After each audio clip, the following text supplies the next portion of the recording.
Hey, how are you doing, boys and girls? Welcome to the video. So today is a kind of update on the channel and some bad news, which you can mostly tell from the title of the video. And I didn't think I'd ever put this out, and I didn't think I'd ever really have to say this, but it does look like there isn't too much support coming for DMZ, right? From the news or lack of news with DMZ to nothing shown in COD Next. Like I said, this is all opinionated, right? Because everyone's the same. We don't actually know what's happening, but that's the fact. That is the kind of point about this.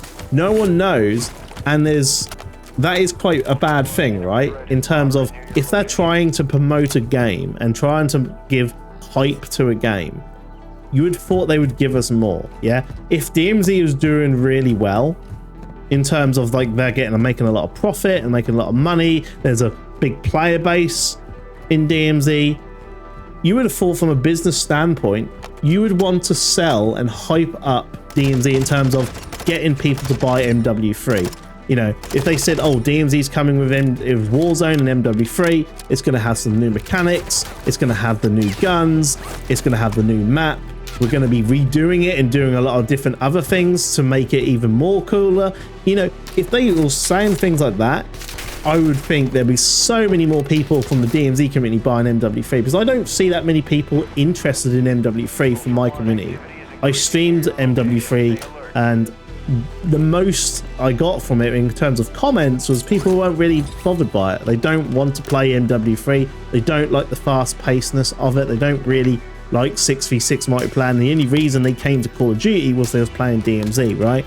And so they're not going to pre-order MW3 based on the real bad information we've got from DMZ so far.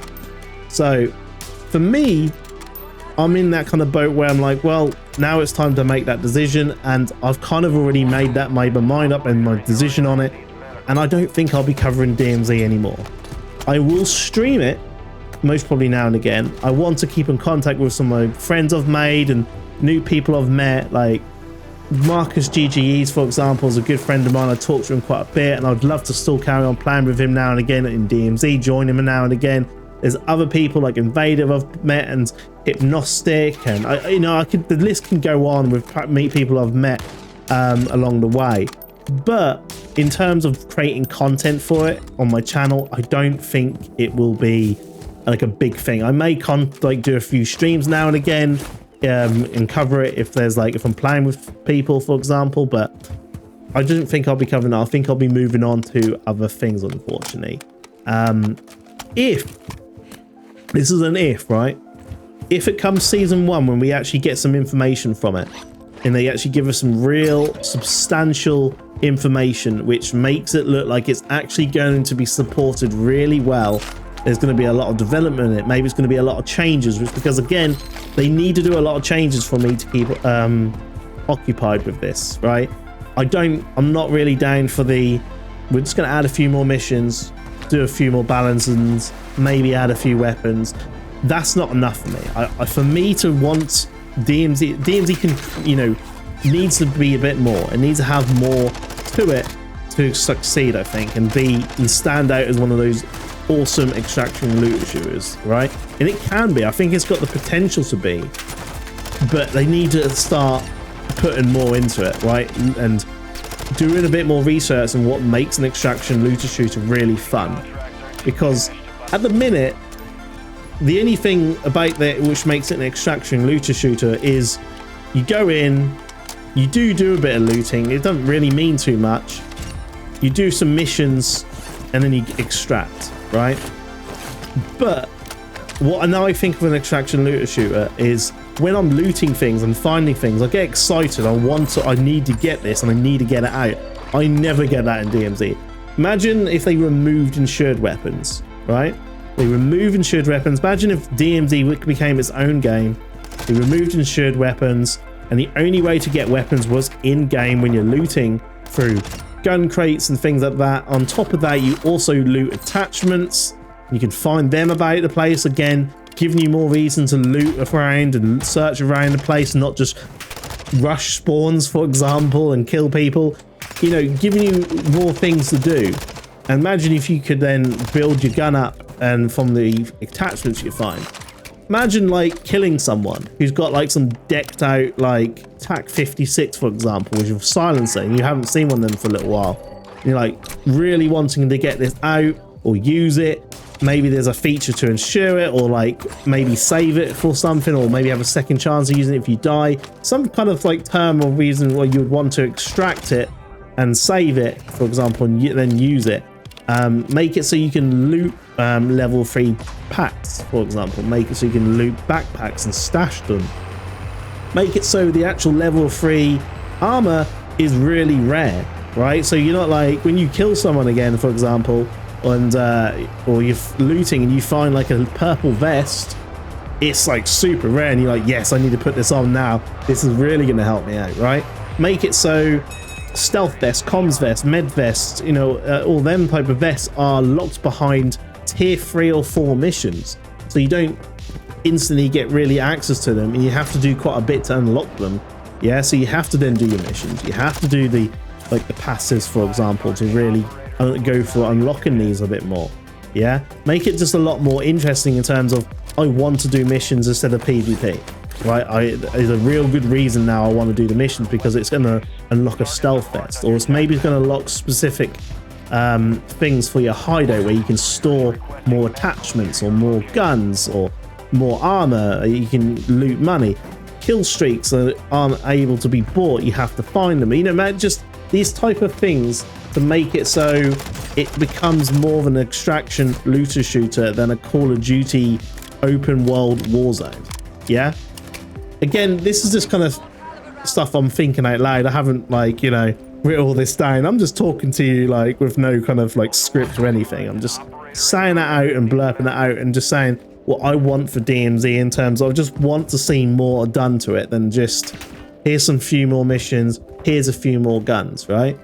If they say something like that in season 1 on the updates, to say there's a massive thing coming, I will 100% be on board and start playing it, yeah, and covering it again on the channel.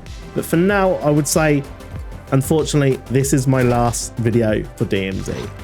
What we're going to be doing between now and the end of October is I'm going to be streaming a few games like CS2.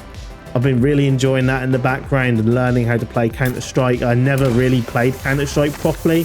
Like I played it back when I was a kid, and it was like Counter-Strike 1.6 in Source, but I can't remember playing that, to be honest. It's been so damn long. And so playing CS2 is like a really big learning curve game, and I enjoy that type of thing where I find it really hard and I have to like learn and learn the maps and learn the mechanics and stuff. So I've been enjoying that. So there is actually going to be a stream of that. You'll see that now and again pop up.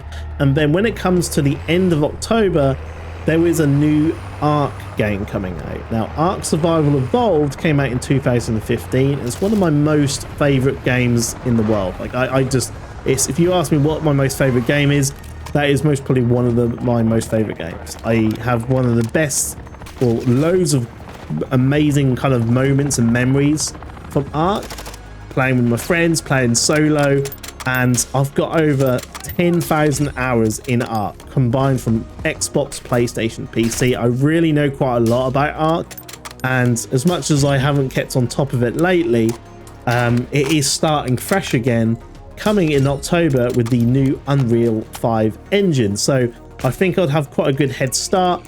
I'm quite happy to then cover it and think it would be quite a nice thing on the channel I could cover, showing you how to survive solo, showing you some decent base locations. Maybe I'm still trying to decide if I'll do that kind of thing, but showing you at least how to build cool little bases and trying to keep them hidden in certain areas, and give you hints and tips on how to kind of what you should be doing, what you should be going for in terms of like your dinosaurs and all that kind of thing. I'd love to kind of cover all that kind of thing and kind of help with that. And then also I'll have like a solo playthrough, and I'll be doing some playthroughs with my friends like Trippy, and I think Ezekiel Rage wants to play it too.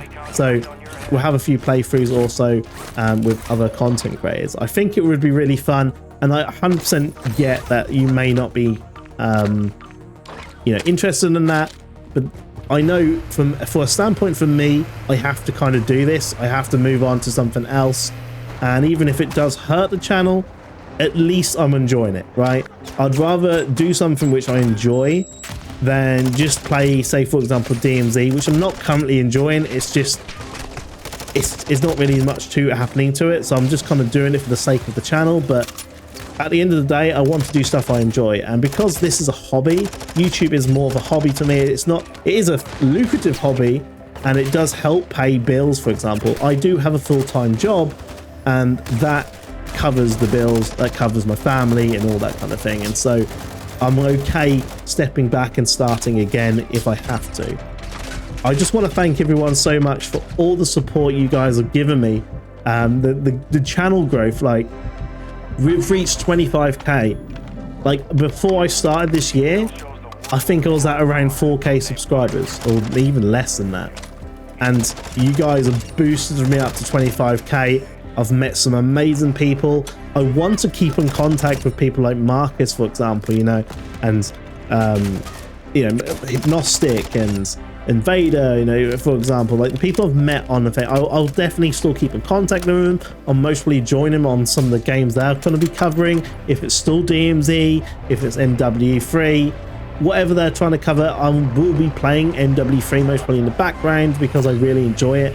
I may also cover Warzone related stuff on my content if I enjoy it, right? For example, I don't 100% know what I'm going to be covering. There's still just ideas I want to throw out depending on what I feel is the most fun and what lasts, for example, right? I don't want to rotate a game every year. I kind of want to just find a game which I really enjoy and stick with it, right? And I was hoping that was going to be DMZ, but with the, like I said, with the lack of updates I've had since season 4ish, that kind of went downhill, didn't it? Really, they kind of just stopped with the updates and stuff, and I was hoping, you know, DMZ would just keep on going and improving and adding new cool stuff, but it unfortunately didn't. So I'm going to be looking for something which has got a bit more longevity to it, and something I enjoy. But thank you so much, guys, for watching this video, talking about it. I had to talk about it, I had to get off my chest, and I had to put a video out just to let you guys know. It's the easiest way of doing it, and then I can now kind of look on and figure out what I want to do next. Thank you so much, guys, for watching, and I'll see you soon, whatever game we're going to be covering. Thank you, guys. Catch you soon.